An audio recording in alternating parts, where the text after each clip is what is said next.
Assalamualaikum warahmatullahi wabarakatuh. Halo teman-teman semuanya. Perkenalkan, nama saya Zainabul Askiyah dengan NIM 245520111027. Di sini saya akan mereview materi dari makalah yang berjudul Islam dan Iptek dalam Kehidupan Modern, Integrasi Nilai-nilai Islam dalam Ilmu Pengetahuan, Teknologi dan Peradaban. Melalui video ini, saya akan menjelaskan bagaimana Islam memandang perkembangan ilmu, pengetahuan, teknologi, serta bagaimana nilai-nilai Islam dapat menjadi pedoman dalam penggunaan. Selamat menonton! Baik, kita lanjut ke bagian sejarah perkembangan iptek dalam Islam. Islam merupakan agama yang sangat menghargai ilmu pengetahuan. Hal ini dibuktikan sejak turunnya wahyu pertama, yaitu perintah Iqra atau membaca. Kemudian perintah tersebut menunjukkan bahwa mencari ilmu adalah bagian penting dalam ajaran Islam.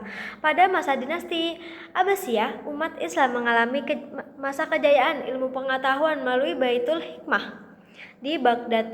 Banyak ilmuwan muslim seperti Ibnu Sibna, Al-Khwarizmi, Ibnu Al-Hajim, dan Al-Biruni yang memberikan kontribusi besar dalam bidang kedokteran, matematika, optik, dan astronomi. Kemudian, karya mereka bahkan menjadi dasar perkembangan ilmu pengetahuan di dunia barat hingga masa Renaissance. Baik, kita masuk ke bagian kedua, yaitu Islam dan sains modern. Dalam pandangan Islam, perkembangan sains modern bukanlah sesuatu yang bertentangan dengan agama. Justru, sains merupakan cara manusia memahami tanda-tanda kebesaran Allah Subhanahu wa Ta'ala di alam semesta. Saat ini, perkembangan artifisial, intelijen, robotika, bioteknologi, hingga teknologi medis memberikan banyak manfaat bagi kehidupan.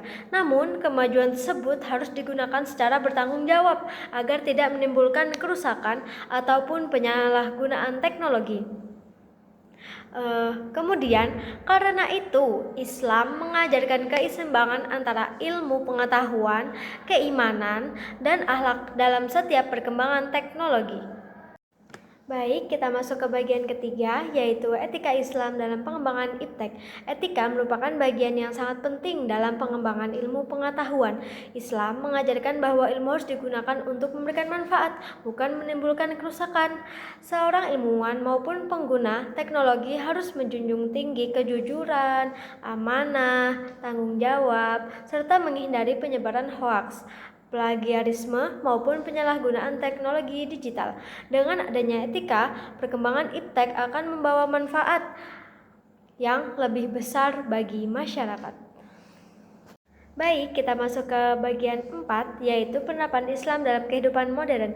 Nilai-nilai Islam dapat diterapkan dalam berbagai bidang kehidupan, dalam bidang pendidikan, teknologi, membantu proses belajar melalui pembelajaran daring dan perpustakaan digital. Dalam bidang kesehatan, Islam mendorong pemanfaatan teknologi medis selama tetap menjaga martabat manusia.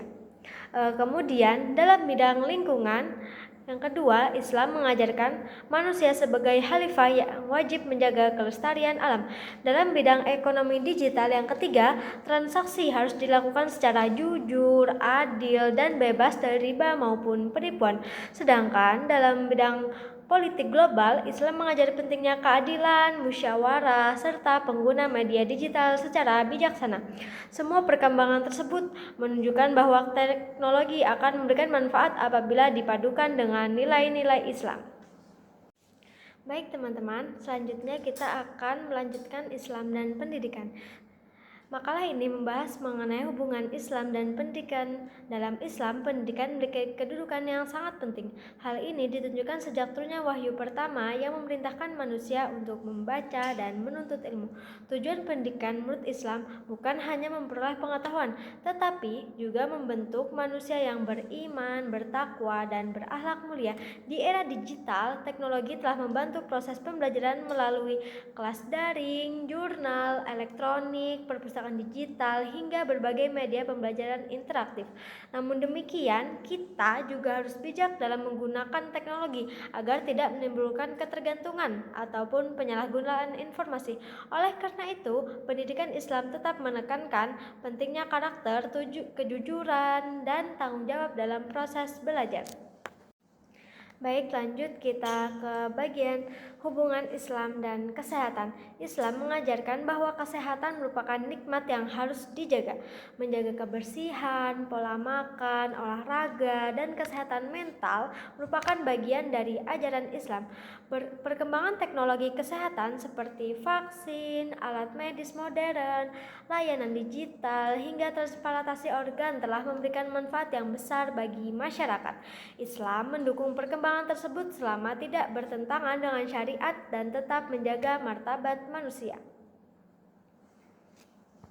Selain kesehatan fisik, Islam juga mengajarkan pentingnya menjaga kesehatan mental melalui ibadah, doa, zikir, dan tawakal kepada Allah Subhanahu wa Ta'ala.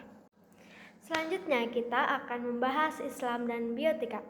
Biotika merupakan kajian mengenai aspek moral dalam perkembangan ilmu kedokteran dan biologi seperti transplantasi organ, bayi tabung, rekayasa genetika, hingga kecerdasan buatan di bidang kesehatan. Islam menegaskan bahwa setiap perkembangan ilmu harus memberikan manfaat dan tidak menimbulkan kemudaratan. Oleh karena itu, setiap tindakan medis harus mempertimbangkan nilai kemanusiaan, tujuan syariat, dan etika Islam. Dengan adanya pedoman tersebut, kemajuan ilmu kedokteran dapat dimanfaatkan untuk meningkatkan kualitas hidup manusia tanpa melanggar nilai-nilai agama. Baik, selanjutnya adalah pembahasan mengenai lingkungan. Dalam Islam, manusia dipercaya sebagai khalifah di muka bumi yang memiliki tanggung jawab menjaga kelestarian alam. Perkembangan teknologi memang memberikan banyak kemudahan, tetapi juga dapat menyebabkan penyebaran, eksploitasi sumber daya alam, dan kerusakan lingkungan apabila digunakan secara berlebihan. Oleh karena itu, Islam mengajarkan hidup sederhana, menghemat energi, menjaga kebersihan, serta memanfaatkan teknologi ramah lingkungan agar keseimbangan alam tetap terjaga bagi generasi yang akan mendatang.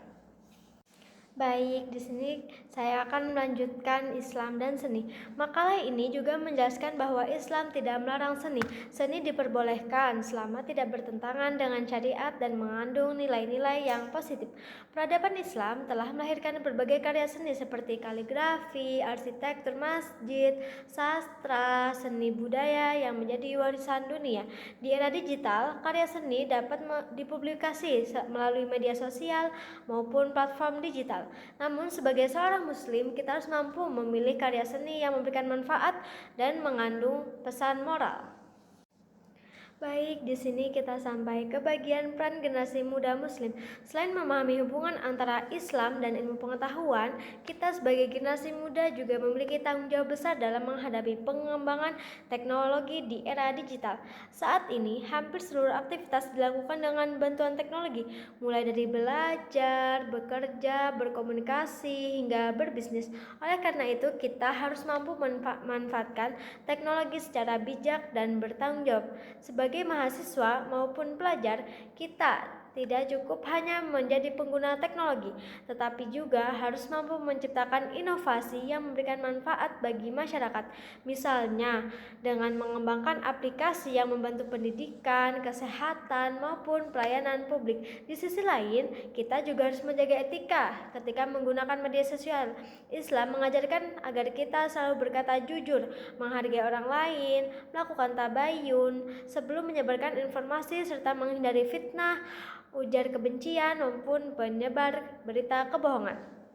Dengan menjadikan nilai-nilai Islam sebagai pedoman, generasi muda dapat menjadi pribadi yang cerdas, berakhlak, mulia, serta mampu berkontribusi dalam kemajuan ilmu pengetahuan dan teknologi tanpa melakukan tanggung jawab kepada Allah Subhanahu wa Ta'ala dan sesama manusia. Nah, kemudian kita sampai ke penerapan dalam kehidupan sehari. Setelah memahami pentingnya integrasi Islam dalam teks, hal tidak kalah penting adalah bagaimana kita menerapkan dalam kehidupan sehari-hari. Sebagai mahasiswa, kita dapat memanfaatkan teknologi untuk mencari referensi ilmiah, mengikuti pembelajaran daring, dan mengembangkan kemampuan di bidang akademik. Namun, kita juga harus menggunakan secara bijaksana, seperti tidak melakukan plagiarisme, tidak menyebarkan informasi yang belum jelas kebenarannya, serta menghayal karya orang lain.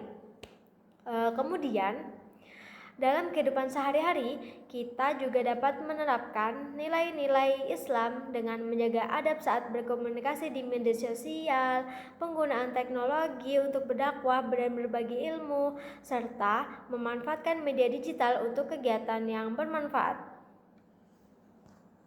Selain itu, perkembangan teknologi seharusnya membuat kita semakin bersyukur kepada Allah Subhanahu wa taala.